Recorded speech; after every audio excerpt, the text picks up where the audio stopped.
సూర్య, వీడు తాగితే కానీ నిజం చెప్పడు. తాగి సాక్ష్యం చెప్తే కోర్టు నమ్మదు. కోర్టులో నోరు తెరుస్తాడా? రేయ్, నీలాంటి వాళ్ళ వల్లేరా ఎన్నో వేల మంది ఏ తప్పు చేయకుండా జైళ్ళల్లో మొగ్గుతున్నారు. ఒక్కసారి నిజం చెప్పు చూడు, ఎంతమంది జీవితాలు మారిపోతాయో. రేయ్, రేపు కోర్టులోని దేవుడిని చూసి భయపడి నిజం చెప్పలేదనుకో, నాకు జైలు కొత్త కాదు, హంతకుడున్న ముద్ర కొత్త కాదు.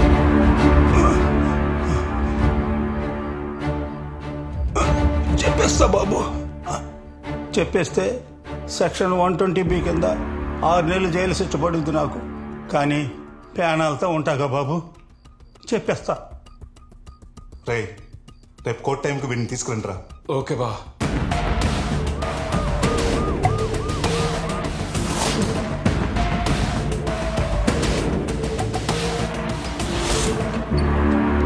ప్రొసీడ్. యువర్ ఆనర్, ఈ కేసు విషయానికి దాని వివరాల గురించి మాట్లాడే ముందు ఒక చిన్న విజ్ఞప్తి. పోలీస్ సంస్థకు కొన్ని పద్ధతులు పాటించాల్సిన అవసరం ఉంది. ఒక నేరం జరిగిన తర్వాత పోలీస్ సిబ్బంది తరలి ఆ ఘటనా స్థలానికి చేరి పరిశీలించి సాక్ష్యాధారాలు సేకరించి సెక్షన్ 51, 53 ప్రకారంగా నిందితులను గాని అనుమానితులను గాని అదుపులోకి తీసుకొని కోర్టుకు హాజరుపరచడం జరుగుతుంది. అక్కడ జరిగే వాదోపవాదాలు, న్యాయమూర్తి తీసుకునే నిర్ణయం గురించి వీళ్ళకి సంబంధమే లేదు. అప్పుడు సూర్యప్రకాష్ అనే వ్యక్తి విషయంలో కూడా జరిగింది ఇదే. రిమాండ్కి వెళ్లిన మరుసటి రోజు పాపం తన తల్లిదండ్రులు ఆత్మహత్య చేసుకుని చనిపోయారు. సంవత్సరం తర్వాత తన ప్రేమించిన అమ్మాయి వదిలేసింది. ఏం చెయ్యాలో అర్థం కాక నా క్లయింట్ ఏసీపీ కిషోర్ తన్ని అన్యాయంగా హత్య కేసులో ఇరికిచ్చాడని కక్ష పెంచుకొని సెక్షన్ 211 కేసు పెట్టాడు.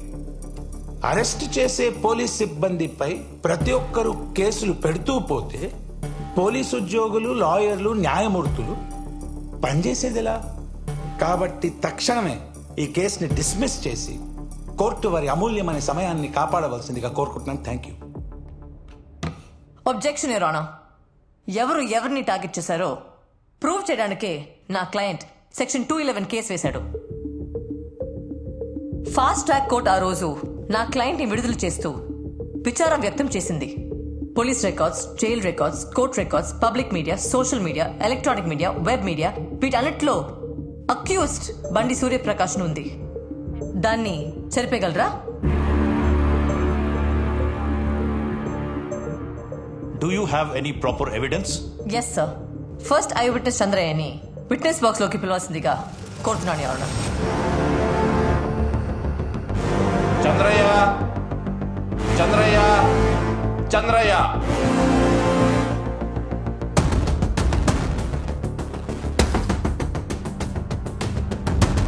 చంద్రయ్య, తొందరగా రావాలి.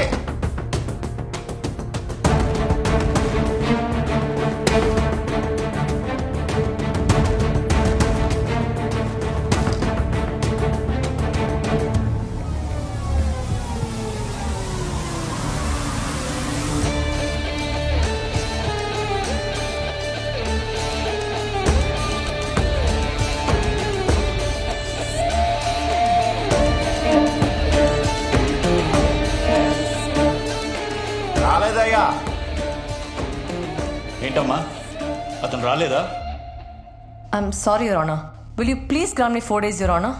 Objection your honour. కోర్టు సమయాన్ని వేస్ట్ చేయడం కాకపోతే 4 days మళ్ళీ అడగడం ఏంటి? కేసు తక్షణమే డిస్మిస్ చేయండి please. Objection over ruled. Granted. Thank you your honour.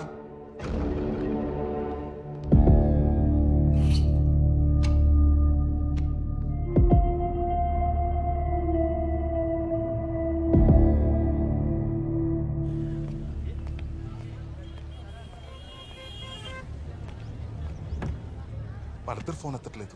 అసలు ఏం జరిగిందో అర్థం కావట్లేదు.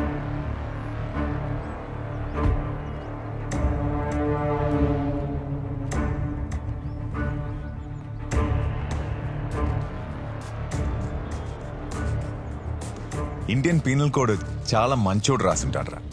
అందుకే నువ్వు బయటకు వచ్చావు. యాక్చువల్లీ నాలాంటోడు రాసి ఉండాల్సిందే. అస్సలు నువ్వు బయటికి వచ్చేవాడివే కాదు. పోలీసోడి మీద కేసేంట్రా? ఏంటది? 211 సెక్షన్ 211. రే, ఇక్కడ చట్టాలు చేత కానోడి మీద వాడటానికేరా. పవర్లో ఉన్నోడిని ఏం పీకలేరు. యాక్చువల్లీ నువ్వు ఎవరో తెలియకుండానే 5 years లోపల వేశాను. నా గురించి తెలిసి నా మీద కేసు వేశావు. Count your days.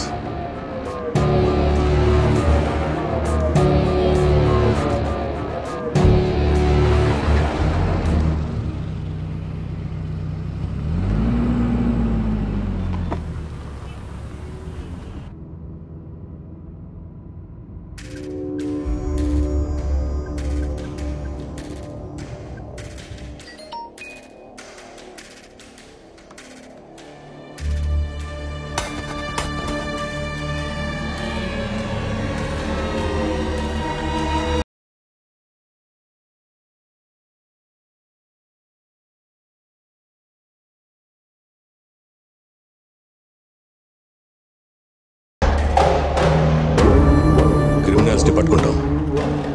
Hello Kishore sir, అంతా ఓకేనా? నా సైడ్ ఓకే సార్. మీ యాక్టింగ్ మాత్రం అదిరిపోయింది సార్. సార్, అసలే వాళ్ళిద్దరు పారిపోయి నేను టెన్షన్లో ఉంటే కమిషనర్ ఫోన్ చేసి నన్ను ఎక్కిస్తున్నాడు సార్. ఎవరినొకరిని అరెస్ట్ చేసి కేసులో ఇరికించో. మీడియా అటెన్షన్ మొత్తం వాడి మీదకి వెళ్ళిపోతుంది. బండి సూర్యప్రకాష్ని నిర్దోషిగా విడుదల చేస్తున్నాం. బయటకు వచ్చాక వాడి పని ఏదో వాడు చేసుకుంటున్నాడు. మన దాకా రాడు సార్. ఎందుకు వస్తాడయ్యా? తిరగబడితే నువ్వు వేరే కేసులో ఇరికిస్తావు కదా. సార్, ఈ 211 కేసు ఏంటయ్యా? I will take care of it sir. ఇది నీ పోలీస్ స్టేషన్ కేసు కాదు. తేడాలు వస్తే మనం చిప్పకూడు తినాల్సి వస్తుంది. మన లాయర్ సత్యమూర్తిని పంపిస్తున్నాను. ఏం చేయాలో చెప్తాడు. ఆ చంద్రయ్య గాడు సూర్య అండర్లో ఉన్నాడు సార్. రేపు వాడు కోర్టుకు వస్తే కేసు వాళ్ళ ఫేవర్ అవుతుంది సార్. వాడు కోర్టుకు రావాలంటే ముందు నన్ను దాటుకొని రావాలి.